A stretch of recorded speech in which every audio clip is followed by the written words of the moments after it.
You know that quiet satisfaction when a bridge you've built stands firm through decades of storms? Not the flashy kind with lights and tourists snapping photos, but the sturdy steel truss that carries coal trains, school buses, and families home every single day without fanfare. It doesn't make the evening news. It doesn't get ribbons cut or speeches given. But when the ice comes in February or the river rises in spring, that bridge doesn't whisper excuses, it simply holds. That's the kind of work that defined my life for over 4 decades, and it's the kind of work most people never think about until the day it isn't there anymore. My name is Robert Harlan. Most folks call me Bob. I'm 68 now, retired on paper but still restless in the mornings. I live in a modest single-story ranch house on the eastern edge of Pittsburgh, Pennsylvania, the same steel-hearted city where I was born in the fall of 1958. Back then the mills were roaring 24 hours a day, the sky glowed orange at night from the open hearths, and the 3 rivers carried barges loaded so heavy they sat low in the water. My father was a riveter on the Golden Triangle bridges during the post-war boom. He came home every evening smelling of hot steel and acetylene, hands scarred like old leather. He used to tell me, half serious, half joking, that the only things worth building are the ones that outlast you. I took that lesson deeper than he probably intended. I went to Carnegie Tech, before it became Carnegie Mellon, on a partial scholarship and a lot of night shifts at a machine shop. Graduated in '81 with a civil engineering degree and a stubborn belief that concrete and steel don't lie. After a few years with a big consulting firm in Philadelphia, mostly drafting reports for people who never set foot on a job site, I came home in 1984. Old Mr. Elias Grant, a Korean War vet who'd started Keystone Bridge and Ironworks out of his garage in 1953, hired me as a junior structural engineer. He was 67 then, still climbing scaffolding like a man half his age, and he had one rule: if you wouldn't drive your own mother across it, don't sign the drawings. I stayed with Keystone for 42 years. Never chased promotions to corporate headquarters. Never moved to a corner office with a view of the skyline. I liked the field work, the cold mornings on the riverbanks, the smell of fresh primer paint, the sound of impact wrenches tightening bolts at dawn. We weren't a flashy outfit. No glass towers, no mission statements on the wall about disrupting infrastructure. We designed bridges, viaducts, industrial supports, and maintenance programs for rail yards, power plants, and county roads across Pennsylvania, Ohio, and West Virginia. Real bones of America stuff. My biggest, longest-running account was Allegheny Freight Lines, a regional short-line railroad that hauls coal, steel coils, aggregates, and chemicals up and down the Monongahela and Allegheny valleys. The company was founded in 1921 by Clara Donovan's grandfather, a man who started with 1 locomotive and a handshake deal with the coal operators. Clara took over in 2005 after her father passed. She's 72 now, still drives her own Ford F-250 to the yards every morning, still wears the same wool coat she's had since the 90s. Clara doesn't do Zoom calls. She doesn't do quarterly slide decks. If there's rust on a trestle or a bad weld on a girder, she calls me on Sunday evening. I don't send her a report. I drive out with my toolbox, a thermos of black coffee, and we walk the span together. We talk about load ratings, corrosion rates, winter ice buildup, and how her grandkids are doing in school. That's how business used to be done, and with Clara, that's how it still is. Over the years I saved Allegheny more money than I can comfortably count. In '96, when the Ohio River flooded and half the county thought the old Route 22 viaduct was lost, I spent 3 straight days and nights in hip waders with my crew, reinforcing pilings by floodlight while the water rose to our chests. We saved it. No press conference. Just a quiet handshake from the county commissioner and a case of Iron City beer left on my porch the next week. In 2008, during the financial crash, when everyone else was laying off engineers, Clara called me at 2 a.m. because a mainline trestle near Brownsville had shown unexpected deflection under heavy coal loads. I drove down in a snowstorm, spent the weekend with strain gauges and a laptop in a pickup truck, figured out it was a foundation settlement issue from an old mine void nobody knew about. We designed a retrofit in 10 days, got it permitted in 20, and had trains rolling again before the next payroll cycle. Clara never forgot that. Neither did I. There were dozens more stories like that. Blizzards in 14, the Derecho in 22 that took down power lines and twisted girders, the derailment in 19 that buckled a span over Turtle Creek. Every time, I was the one Clara called first. Not because I was the smartest engineer in Pittsburgh, though I wasn't bad, but because she knew I'd show up, tell her the truth, and fix it right the first time. That's worth more than any certification or bonus. I never married after my fiancée left in '89. She said she couldn't compete with the river and the steel. Maybe she was right. I had the bridges instead. They didn't talk back, but they never let me down either. I built a life around reliability. Same coffee mug every morning, same route to the office, same promise to myself that I wouldn't sign off on anything I wouldn't cross in a storm. Then came Ethan Caldwell, our CEO, Mr. Elias's grandson, who took over after the old man finally retired at 89, decided the company needed modernization. Translation: the board wanted younger blood, tech buzzwords, and a shiny new direction to impress potential buyers. So they hired Ethan as Chief Innovation Officer. He was 32, had a master's in sustainable infrastructure from an Ivy League school, and walked into the office like he'd invented gravity. First all-hands meeting, he dimmed the lights and played a video montage. Drones flying over bridges, AI dashboards flashing red alerts, green graphs shooting upward. "We're moving from reactive maintenance to predictive resilience," he announced, gesturing at the screen like a conductor. "Data-driven, ESG-compliant, future-proof." I sat in the back row, same seat I'd occupied since 1990, jotting notes on graph paper the way I always had. When his eyes scanned the room, they landed on me, grey hair, flannel shirt. Hands that still carried the faint scars of old burns and cuts. He gave me the smile you give outdated furniture, polite, distant pity. After the meeting, the CEO pulled Ethan over to my desk. "This is Bob Harlan," he said, sweating a little. He designed the Monongahela Viaduct retrofit in '08, saved the county $12 million. Handles Allegheny freight exclusively. Ethan extended his hand like he was doing me a favor. "Bob. Great to meet a legacy asset. You've been on the Allegheny account a long time, huh? 42 years? That's impressive stamina." I kept my voice even. Clara Donovan values consistency. We get the job done right the first time. "Consistency is wonderful," Ethan said, already glancing at his smartwatch, "but stagnation is expensive. We're over-servicing that account. Too many site visits. Too much hand-holding. We're leaving scalability on the table." He paused, then smiled wider. "We're going to change that. Starting with the next quarterly review. Full presentation in the boardroom. Drone footage, AI models, carbon footprint projections. Show her the future, Bob. She'll thank us." I looked at him for a long moment. Clara's 72. She cares about whether her coal cars cross safely tomorrow morning in a February blizzard. Not drone aesthetics. Ethan laughed, a short, confident sound. "That's legacy thinking. We'll package it as opportunity." He walked away, heels clicking on the concrete floor like small caliber gunfire. I went back to my drafting table, opened the drawer where I kept my old thermos and the faded photo of the '96 flood crew, and felt something settle in my chest. Not anger, not yet. Just the slow, cold certainty you get when you realize the ground under your feet isn't as solid as you thought. The storm was coming. And this time, it wasn't the river rising. It was something much more dangerous. The next few weeks felt like watching rust spread on a girder you've inspected 100 times. You see the first tiny orange fleck, you tell yourself it's nothing, you'll sand it down tomorrow. But tomorrow comes, and the spot is bigger, deeper, eating into the metal you once trusted would hold forever. Ethan didn't waste time. He scheduled transformation workshops twice a week, mandatory for the senior engineers.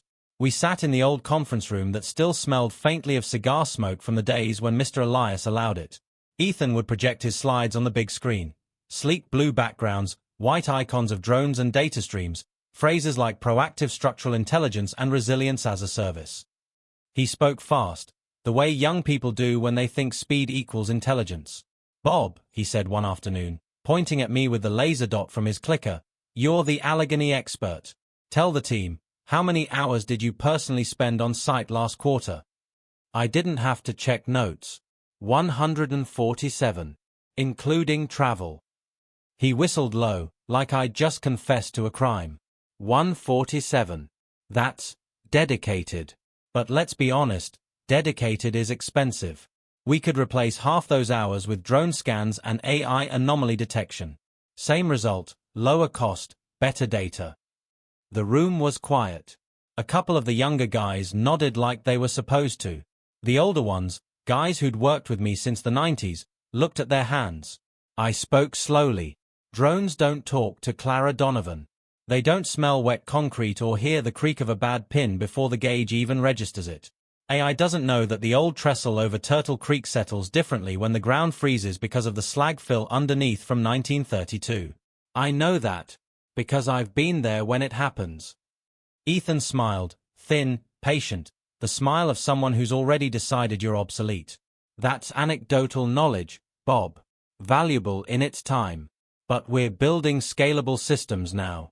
Systems that don't depend on one person's memory. He turned back to the screen. Next slide, proposed quarterly review format for Allegheny Freight. Full digital presentation. 35 minutes. Drone footage opener, predictive maintenance dashboard demo, ESG compliance summary, and a forward-looking partnership roadmap. I raised my hand like we were still in school. Clara doesn't do presentations. She does walkthroughs. Hard hats, boots, coffee from a thermos. She wants to see the steel, feel the vibration under her feet. Exactly, Ethan said, as if I'd just proved his point. That's the old model. Personal, time-intensive, non-scalable. We're going to elevate the relationship.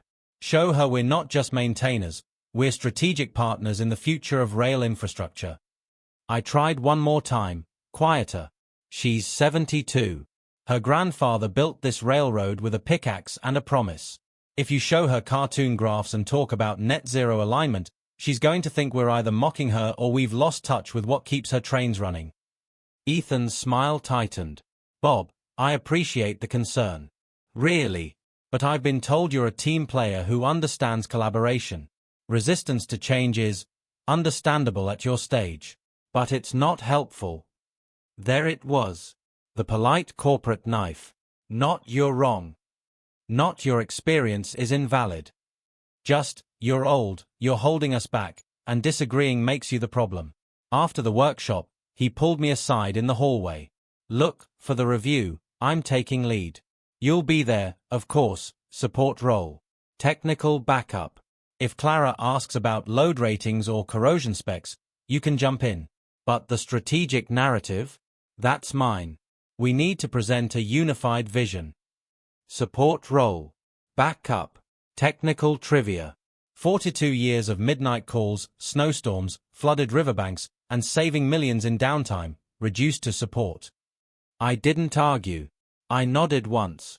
Understood. He clapped me on the shoulder like we were old friends. Great. This is going to be a game changer, Bob. You'll see. I went back to my desk, opened the bottom drawer where I kept the faded photo of the 1996 flood crew, me in the middle, soaked to the bone, grinning like idiots because we'd beaten the river, and closed it again. Then I started doing what I'd always done when the ground shifted. I planned. I didn't shout. I didn't go to HR. I didn't email the board. I just started documenting. Every site visit log, every saved dollar, every late-night call Clara had made that I'd answered. I updated my professional engineer license quietly, renewed my liability insurance, reached out to a couple of independent consultants I'd known for decades, small firms that still did things the hard way. I even dusted off the business cards I'd printed 20 years ago, just in case. The quarterly review was scheduled for Thursday, January 22, 2026, at 10 a.m. in the main boardroom. Clara arrived at 9:55, same as always. Same wool coat, same worn leather gloves, same quiet nod when she saw me. Bob, she said, shaking my hand the way she always did, firm, no nonsense. How's the family? Still got that cabin up on the Yu-Gi-Oh Geni? Still standing, I told her. Fished there last fall. Caught a smallmouth that fought like it owed me money. She chuckled. Good. Keep it standing. We need places like that. Before I could say more, Ethan swept in like he was walking onto a stage. Projector already connected, lights dimmed, coffee untouched. Mrs. Donovan, he announced, voice bright and rehearsed, welcome to the future of rail infrastructure partnership. Clara raised an eyebrow but said nothing. She took her usual seat at the head of the table. I sat to her right, where I'd sat for every review since 2005. Ethan launched the deck. Slide 1. Drone footage of a bridge at sunrise, overlaid with glowing data points. Elevating Allegheny, AI-powered infrastructure renaissance. Clara watched in silence. 10 minutes in, she raised one hand, just 2 inches off the table. The room went still. "Where's the report on Bridge 47?" she asked. Voice calm, level, like she was ordering breakfast. "I had a 2-ton variance on the last coal load. Deflection was up 3%. Ethan blinked. "We're focusing strategically today, Mrs. Donovan. The operational details are in the appendix." "I need to know if my coal cars cross safely tomorrow morning," she said. "Not in 5 years. Tomorrow. Bob." Ethan stepped forward, literally moved between us, blocking my line of sight to Clara. "Bob is support on operations, Mrs. Donovan. I'm handling the strategic partnership evolution. We can have the technical team email you a detailed." "Support," Clara repeated the word slowly, tasting it. Then she looked straight at me. I met her eyes. Held them for a long second. Then I stood. The chair scraped loud against the tile. Ethan turned, annoyed. "Bob, we're in the middle of—" "You're right," I said quietly. "I'm support. And it sounds like you have the vision under control." I gathered my notebook, the real one, with handwritten notes, not the digital slides, and walked toward the door. "Where are you going?" Ethan's voice cracked just a little. I paused, hand on the knob. Looked back at Clara. "To support the bridges that still stand." I opened the door and stepped into the hallway. Behind me, Clara's voice carried, calm, final, like a judge passing sentence. "Turn that thing off, young man. We need to discuss reality." I didn't slam the conference room door. I didn't need to. The sound of it closing behind me, soft, deliberate, final, was louder than any shout could have been. The hallway outside was quiet, the way it always is mid-morning when most of the crew is out on sites or buried in CAD files. Fluorescent lights hummed overhead. My boots echoed on the worn concrete. I walked past my desk without stopping, past the drafting table still covered in half-finished plans, past the coffee station where someone had left a half-empty pot from yesterday. I didn't pack a single thing. Not my Mont Blanc pen, not the faded photo of the 1996 flood crew, not even the old thermos Clara had given me one Christmas with "thanks for keeping the trains moving" etched on the bottom. I just kept walking. Down the stairs, through the loading dock where the welders usually took their smoke breaks, out to the parking lot. My truck was parked in the same spot it had occupied since 2002, third row, under the maple that turns gold in October. I climbed in, started the engine, and sat there for a minute with my hands on the wheel, listening to the low rumble of the V8. No rage. No tears. Just a deep, steady calm, the kind you feel right before you make a cut on a critical beam and know it's going to hold. I drove home the long way, along the river road that parallels the Monongahela. The water was slate gray under a January sky, barges moving slow upstream like they always do. I passed the old Edgar Thompson Works, still belching steam after all these years, and felt something loosen in my chest. This river had carried steel, coal, dreams, and disappointments for a century and a half. It didn't care about MBAs or slide decks. It just kept flowing. When I got to the house, I didn't turn on the lights. I went straight to the back deck, sat in the Adirondack chair I'd built myself from pressure-treated lumber, and stared at the bare trees across the yard. My phone started buzzing in my pocket almost immediately. I let it. After the 10th vibration, I pulled it out, glanced at the screen, CEO, Ethan, HR, repeat, and powered it off completely. Silence settled like fresh snow. Around 3 in the afternoon, I turned it back on. 37 missed calls. 52 texts.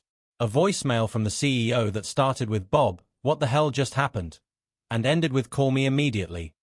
Another from Ethan, voice higher than usual, "This is unprofessional. You can't just walk out of a client meeting. We need to talk." I didn't reply to any of them. Instead, I opened my messages and scrolled to Clara's number. There was one new text, sent at 10:47 a.m., 7 minutes after I'd left the room. "Bob. That was quite the demonstration. Allegheny is suspending all work with Keystone effective immediately pending full operational review. Come see me tomorrow morning, 8 a.m. at the yard office. Not as their engineer. As mine." I read it twice. Then I smiled, the first real smile I'd felt in weeks. I spent the rest of the afternoon in the garage. Not packing. Not brooding. Planning. First, I pulled out the old metal filing cabinet I'd kept since the 80s. Fireproof, heavy as sin, full of paper records the company had long ago digitized and forgotten. Every Allegheny job file was there, inspection reports, load calculations, retrofit designs, correspondence. I spent 2 hours cross-referencing dates, dollar amount saved, emergencies resolved. I made a clean spreadsheet on my laptop, not fancy, just columns for date, issue, resolution, cost avoidance. By the time the sun went down, I had a document that told the real story of 42 years, $87 million in documented savings and prevented downtime for Allegheny alone. That didn't include the unquantifiable, the trains that didn't derail, the jobs that didn't get lost, the families that didn't go hungry because the coal kept moving. Next, I opened my email drafts folder. I'd started a resignation letter 3 weeks earlier, after the second transformation workshop, just in case. I finished it now. 1 page. Polite. Professional. No accusations. Just, due to strategic misalignment and a desire to pursue opportunities more aligned with my experience and values, I am submitting my resignation effective 2 weeks from today. I attached the savings summary, not as a weapon, but as a quiet record of what I'd contributed. I didn't send it yet. Timing mattered. Then I called 3 people I trusted implicitly. First, Danny Kowalski, retired foreman from Great Lakes Trucking. We'd worked together since the 90s. He answered on the second ring.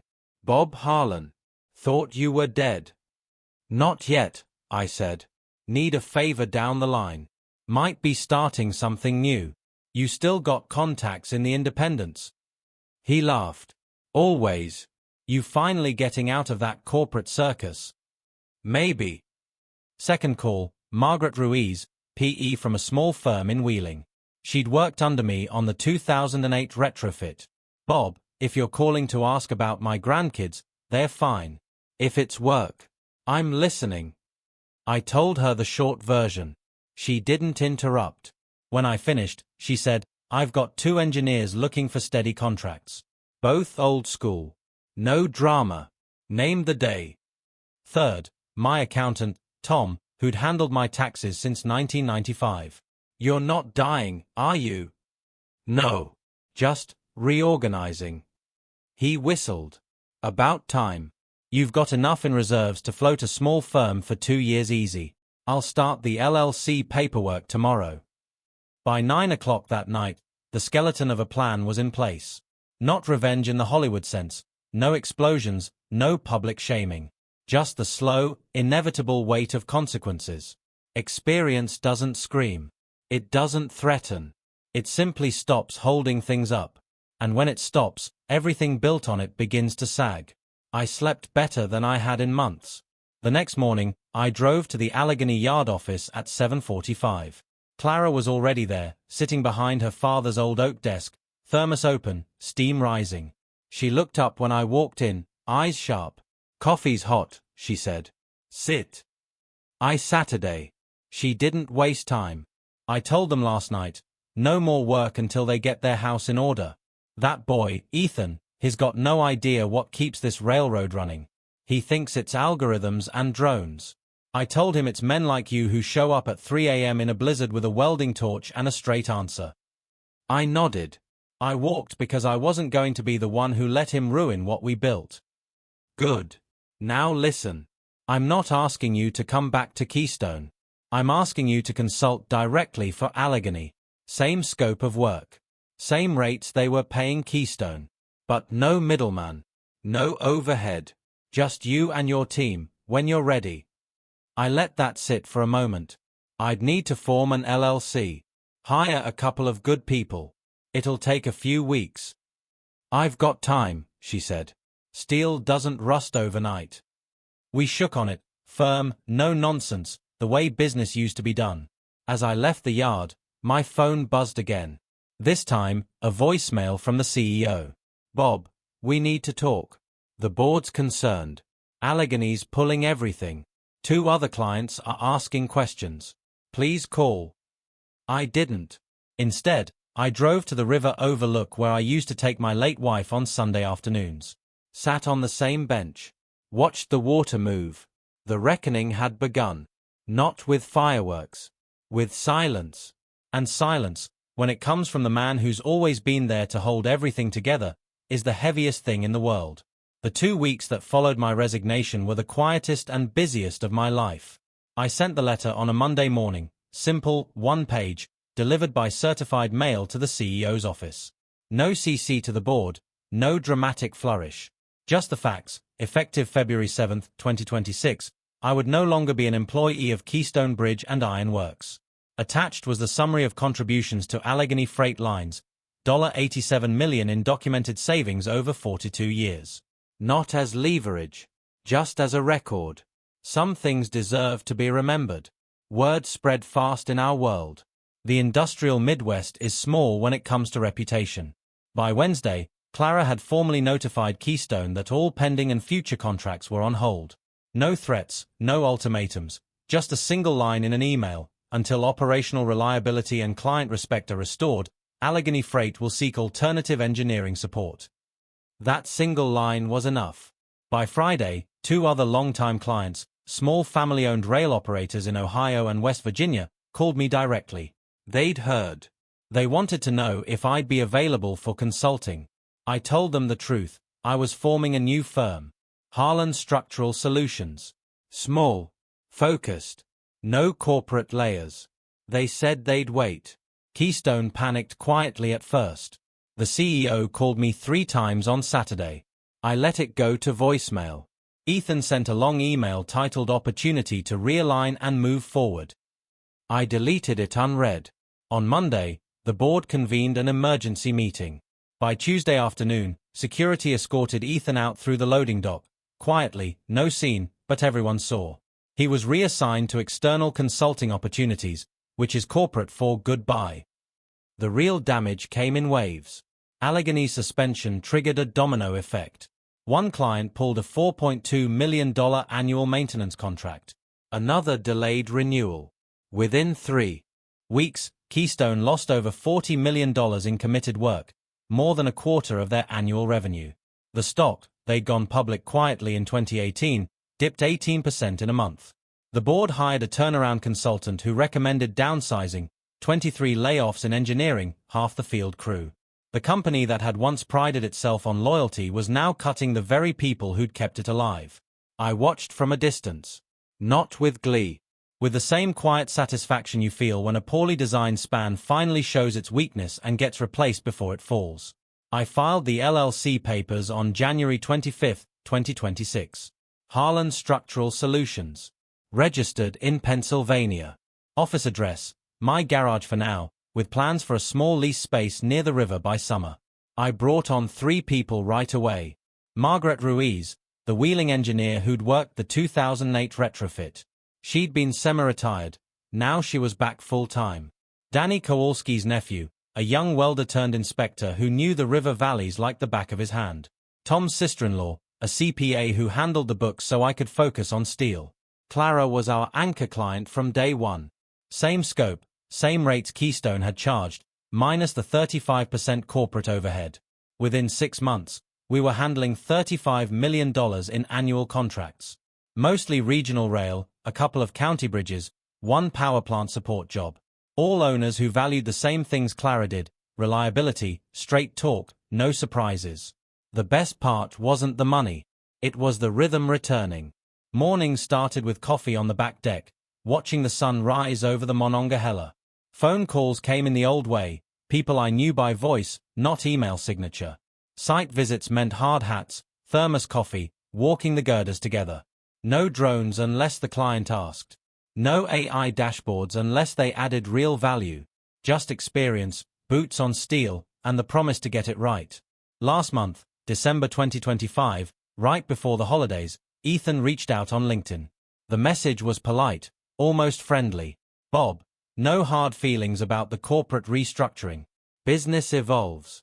I'm launching a drone-based infrastructure inspection startup. Cutting-edge, scalable, ESG-focused. Would love to pick your brain sometime.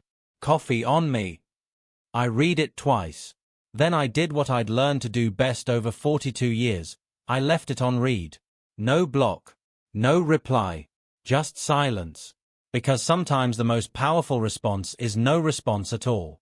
I'm writing this now from the new office, a converted warehouse space overlooking the river, leased in April.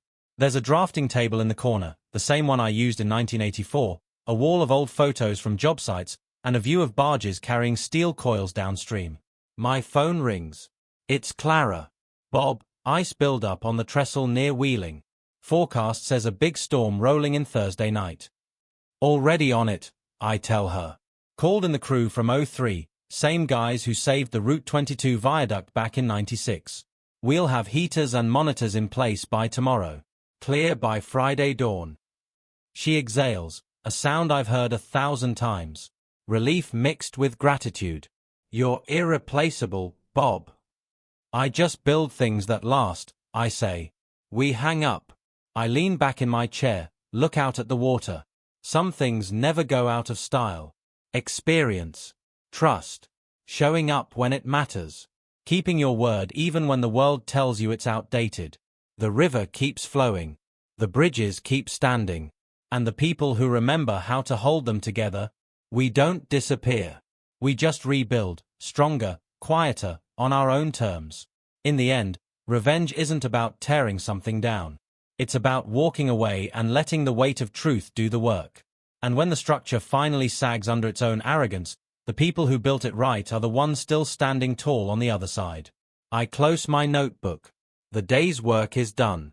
Tomorrow, another bridge needs checking. I'll be there.